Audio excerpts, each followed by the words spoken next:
दोस्तों कैसे आप सब। भारतीय बटालियन के इस न्यूज़ चैनल में आप सभी का बहुत बहुत स्वागत है। दोस्तों आपको हाल ही का मसला तो पता ही होगा कि पाकिस्तान में जो नई यूएस एम्बेसडर आ रही हैं उन्होंने अपना साफ साफ बयान दे दिया है।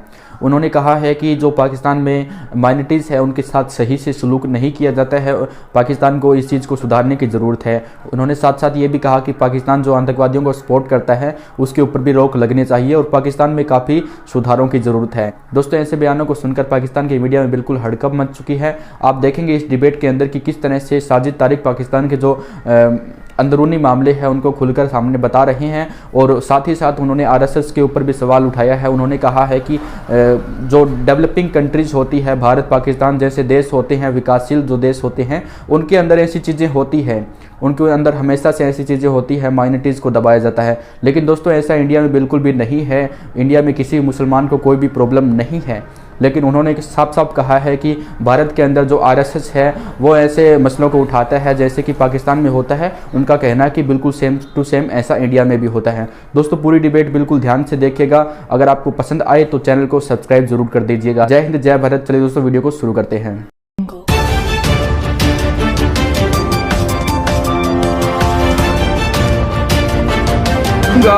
इस चीज के ऊपर जो नए एम्बेसडर आ रहे हैं पाकिस्तान में अमेरिका के, उनकी तरफ से एक जो स्टेटमेंट आया है, उन्होंने कहा कि पाकिस्तान में माइनॉरिटीज के साथ, मीडिया पर्सन के साथ सलूक अच्छा नहीं होता, इसको बेहतर करना पड़ेगा। क्या वजह है कि अमेरिका की तरफ से इस तरह के बयानात आते हैं और हम फिर भी टच से शायद मस नहीं होते? हालांकि बड़ी परेशानियां भी हमें इसकी वजह से देखनी पड़ती है। क्यों हम अपना बिहेवियर चेंज नहीं करते इस इशू के हवाले से? फखर साहब, सबसे पहले तो इस वक्त मैं बताना चाहूंगा कि आज जो पाकिस्तान जिस सिचुएशन में है और जो खासकर यूएस रिलेशनशिप जो है बिल्कुल पहले कहते हैं बैलेंस नहीं, माइनस में जा रहे हैं, नेगेटिव जा रहे हैं। एक तो उसकी वजह यह है और माइनॉरिटी के हालात जो है वो कोई ढके छुपे नहीं है दुनिया से। आपने अगले दिन मजहब की बेस पर जो सियालकोट में हुआ है आपने उसको देख लिया है। आपने टीएलपी के सामने गवर्नमेंट ने घुटने टेके, आपने वो भी देख लिया है। सिंध के अंदर माइनॉरिटीज के साथ जो हो रहा है वहां पे आपने ये रहीमी और खां में जो मंदिर तोड़ा गया था आपने वो देखा है। मंदिर इस्लामाबाद में बन रहा था, उसकी वो मेरे ख्याल कंस्ट्रक्शन वो भी रुकी है। और उसके साथ जो एक तो मिसमैनेजमेंट, दूसरा कोविड और तीसरा अफगानिस्तान, नए ब्लॉक बन रहे हैं आपके रीजन के अंदर। रशिया और अमेरिका, रशिया और चाइना अमेरिका की वीक पॉलिसी का फायदा उठा रहे हैं। मैं यहाँ पे थोड़ा सा पीछे लेके जाऊंगा कि सारा ब्लेम इसमें इस वक्त सारा ब्लेम जो है वो पाकिस्तान या दूसरे रीजन पे नहीं डाला जा सकता। मैं आपको अमेरिका की फॉरेन पॉलिसी के बारे में बताना चाहूंगा कि इस वक्त वो खुद क्या कर रहे हैं। अमेरिकन इस वक्त जो इनडायरेक्टली बराक ओबामा साहब की थर्ड टर्म समझा जा रहा है और उसकी वजह यह है कि टोनी ब्लिंकन देखें तो वो कौन है, वो ओबामा पीरियड में उनके एडवाइजर थे, ईरान के साथ डील करने के मूजद वही थे।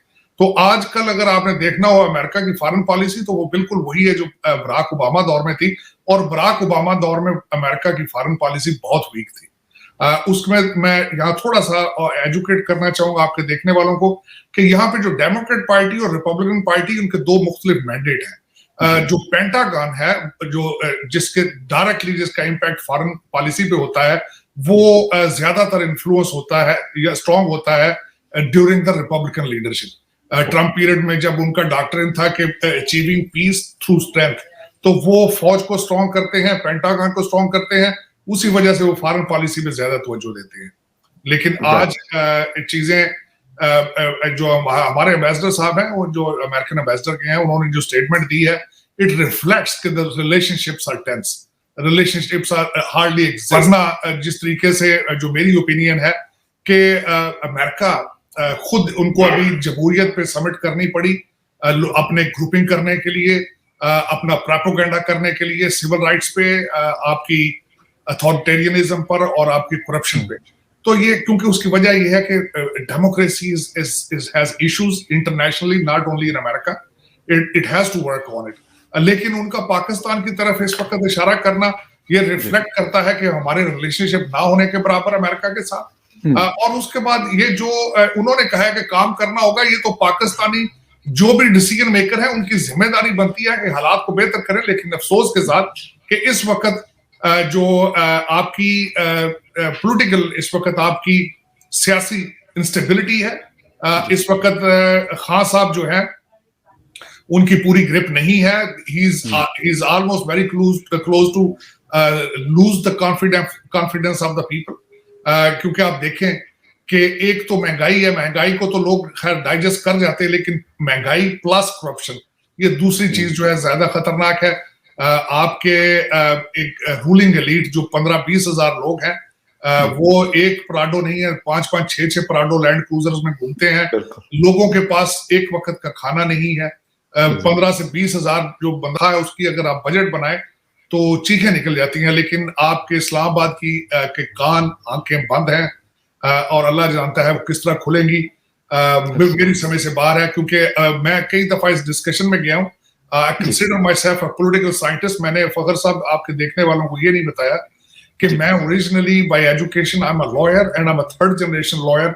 मैंने पाकिस्तान से भी लॉ किया, फिर यहाँ से आके लॉ किया. तो उसकी वजह से मैं पॉलिटिकल साइंस के बारे में अगर देखता हूं तो आगे फ्यूचर क्या है. कई दोस्तों के साथ ये डिस्कशन हुई कि ये जो करंट सिचुएशन है इससे हमें कौन निकालेगा बाहर.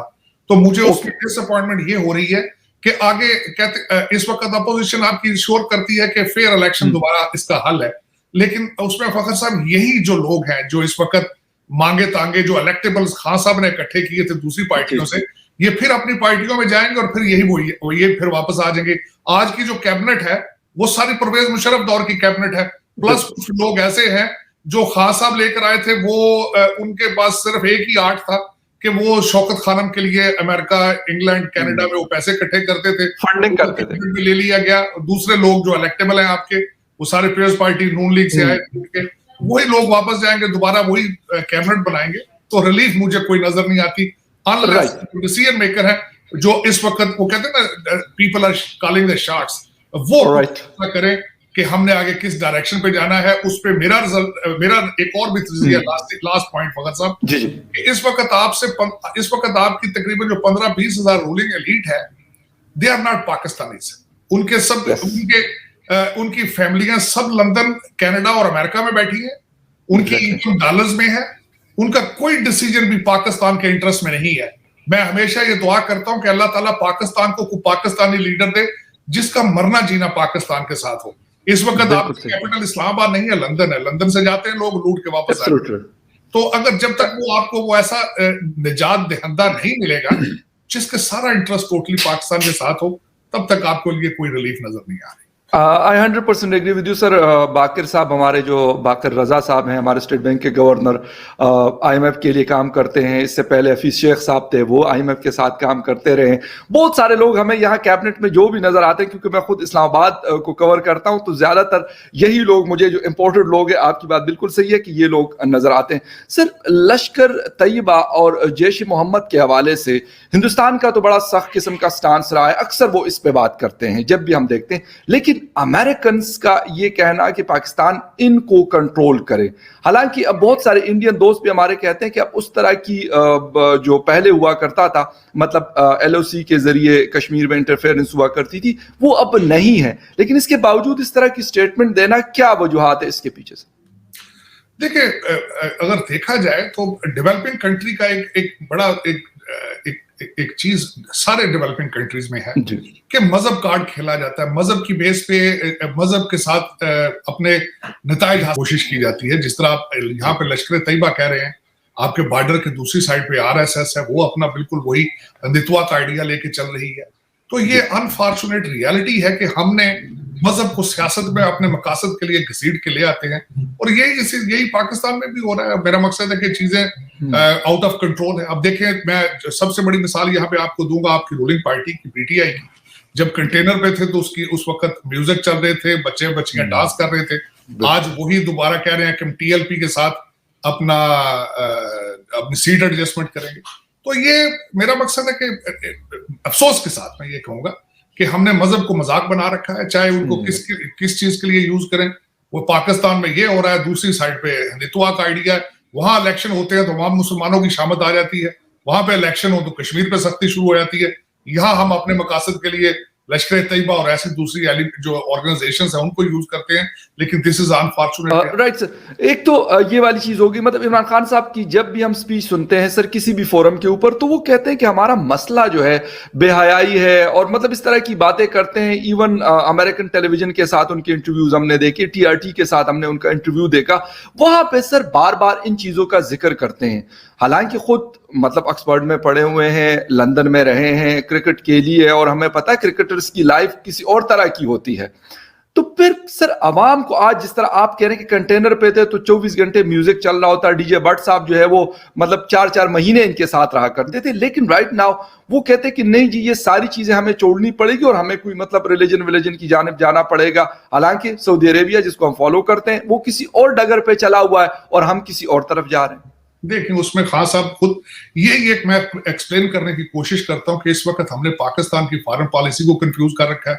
मैं समझता हूं खान साहब खुद कंफ्यूज हो जाते हैं और खान साहब मजबूर हो चुके हैं कि मजहब का कार्ड खेलें। उसकी वजह यह है कि इनके एडवाइजर्स इनको बताते हैं कि TLP is very popular in Punjab, तो जब आप TLP को साथ नहीं रखेंगे तो आगे इलेक्शंस में इशू आएगा। अब देखिए उसमें मैं एक तो मैंने आपको मिसाल दी खान साहब को कंटेनर से लेके आज की उनकी सोच।